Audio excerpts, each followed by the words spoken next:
Chapter 8: The Rhythm We Forgot, A Journey Through Time, Work, and Regeneration. When did we lose our rhythm? At some point in our collective story, we lost something essential. A natural sense of rhythm. A deep understanding of when to rest, when to move, when to create, and when to simply be. In the name of progress, humanity built incredible machines, organized powerful companies, and created systems that could produce on a scale never before imagined. But in doing so, we also forged invisible chains, systems that treated humans as machines and time as a commodity. This chapter is about that story, the journey of how we work, lead, create, and regenerate.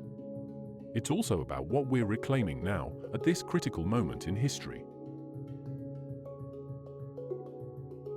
The birth of mechanized time, the Industrial Revolution. It began in the late 18th century with the steam engine. The Industrial Revolution redefined how people lived and worked. Factories emerged as the dominant structure of economic life. For the first time, large numbers of humans were organized into shifts, tasks, and timelines dictated not by nature or seasons, but by clocks, schedules, and profit margins. Before this era, farmers woke with the sun and rested with the moon.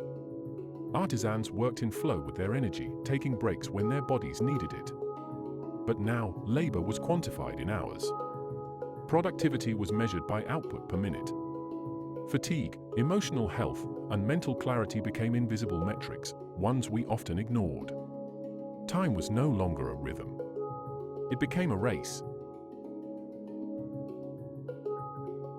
The rise of corporate structures, discipline, hierarchy, and the cost of control. As industrial systems matured, they birthed a new model of organization, the corporation. The 20th century saw the explosion of office culture, with rigid hierarchies, standardized roles, and management methods focused on control. The clock-in, clock-out lifestyle became the norm. Efficiency was everything. People were trained to optimize processes, not themselves. And while this model brought structure and scale to global business, it also created a mental and emotional disconnection from purpose and rhythm. Regeneration was limited to weekends. Creativity was reserved for a few, not a way of life. And clarity? It was buried under meetings, deadlines, and constant pressure to do more with less.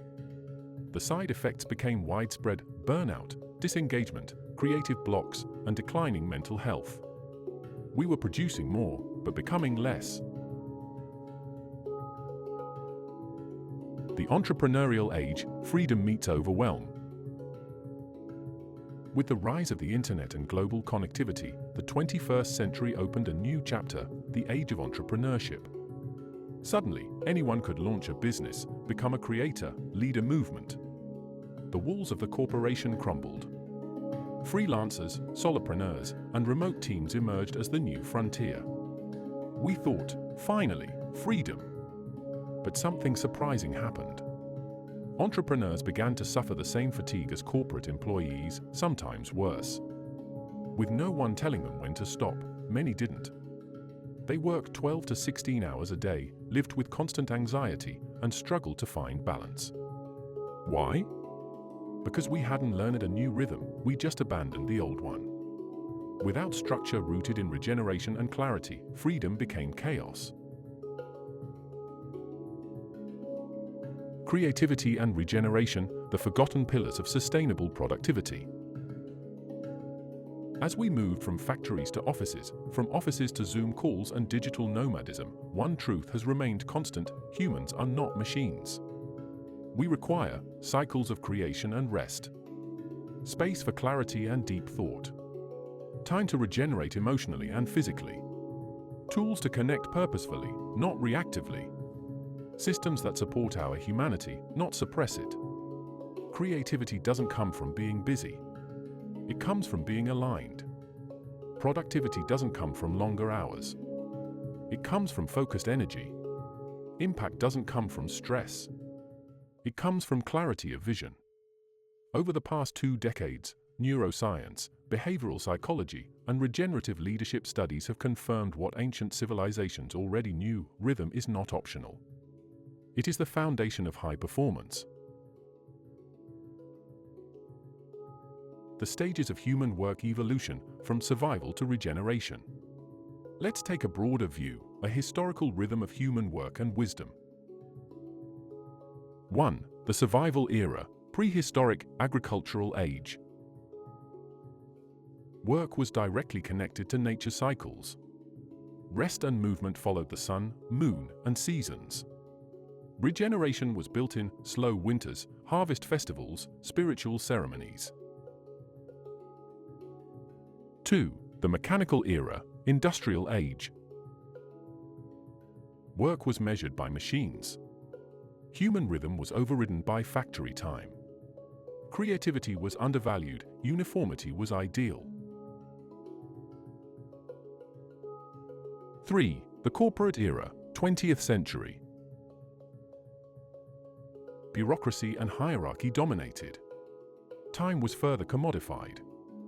Regeneration became recreational rather than integrated.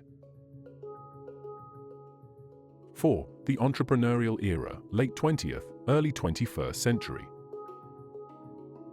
Freedom and innovation flourished, but personal overwhelm increased. Productivity became a self-imposed trap. 5. The rhythmic era, emerging now. A new understanding emerges: balance is power. Regeneration, rhythm, and creativity are essential to sustainable impact.